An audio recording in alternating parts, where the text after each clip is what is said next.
ಇಲ್ಲಿ ಕೇಳಿ ಇಲ್ಲೇ, ಈ ಕೆಲಸ ಮಾಡದೆ ಬೀಜ ಬಿತ್ತಕ್ಕೆ ಹೋಗಬೇಡಿ, ಲಾಸ್ ಆಗ್ಬಿಡ್ತೀರಾ. ರೈತ ಬಾಂಧವರೇ, ಒಂದು ಬೆಳೆ ಸಮೃದ್ಧವಾಗಿ ಬೆಳಿಬೇಕು, ಉತ್ತಮವಾದಂಥ ಇಳುವರಿಯನ್ನು ಕೊಡಬೇಕು ಅಂತಂದರೆ 16 ಪೋಷಕಾಂಶಗಳು ಬೇಕು. ಯೂರಿಯಾ ಒಂದೇ ಅಲ್ಲ, ಇದರಲ್ಲಿ ಒಂದು ಪೋಷಕಾಂಶ ಕೊರತೆ ಆದ್ರೂ ಸಹಿತ ನೇರವಾಗಿ ಇಳುವರಿಯ ಮೇಲೆ ಹೊಡೆತ ಬೀಳುತ್ತೆ. ಹಾಗಾದ್ರೆ ಈ 16 ಪೋಷಕಾಂಶಗಳು ನಮ್ಮ ಮಣ್ಣಿನಲ್ಲಿ ಇದಾವೋ ಇಲ್ವೋ ಅನ್ನೋದನ್ನ ಗೊತ್ತು ಮಾಡ್ಕೊಳ್ಳೋದಾದ್ರೂ ಹೇಗೆ ನೋಡೋಣ.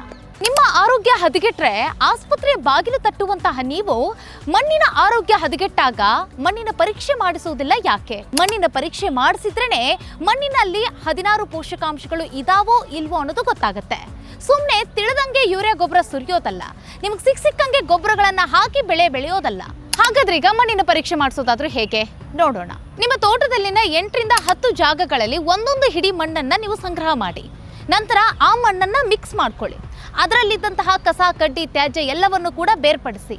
ಶುದ್ಧವಾದಂತಹ ಆ ಮಣ್ಣನ್ನ ಒಂದು ಪ್ಲಾಸ್ಟಿಕ್ ಹಾಳೆಯಲ್ಲಿ ಅದನ್ನ ಹಾಕಿ ಅದನ್ನ ಲ್ಯಾಬ್ಗೆ ಕಳಿಸ್ಕೊಡಿ. ನಂತರ ಯಾವ ಪೋಷಕಾಂಶ ಕೊರತೆ ಆಗಿರುತ್ತಲ್ಲ ಆ ಪೋಷಕಾಂಶವನ್ನ ನೀವು ಹೆಚ್ಚಿಸುವತ್ತ ನಿಮ್ಮ ಗಮನ ಇರಲಿ. ರೈತ ಬಾಂಧವರೇ, ಮಣ್ಣು ಪರೀಕ್ಷೆ ಮಾಡದೆ ಬೀಜ ಬಿತ್ತಲಿಕ್ಕೆ ಹೋಗಬೇಡಿ. ಮಣ್ಣು ಪರೀಕ್ಷೆ ಮಾಡಿದ ನಂತರ ಕೊರತೆಯಾದ ಪೋಷಕಾಂಶಗಳನ್ನ ಕೊಟ್ಟು ಬೀಜ ಬಿತ್ತನೆಯನ್ನ ಮಾಡಿ ಸಮೃದ್ಧವಾದಂತಹ ಬೆಳೆಯನ್ನ ಬೆಳೆಯಿರಿ. ಇದೇ ರೀತಿಯಾದಂಥ ಉತ್ತಮ ಮಾಹಿತಿಗಾಗಿ ನಮ್ಮ ಪೇಜ್ನ ಫಾಲೋ ಮಾಡೋದನ್ನ ಮರಿಬೇಡಿ. ಸಿಗೋಣ ಮುಂದಿನ ವಿಡಿಯೋದಲ್ಲಿ. ನಮಸ್ಕಾರ.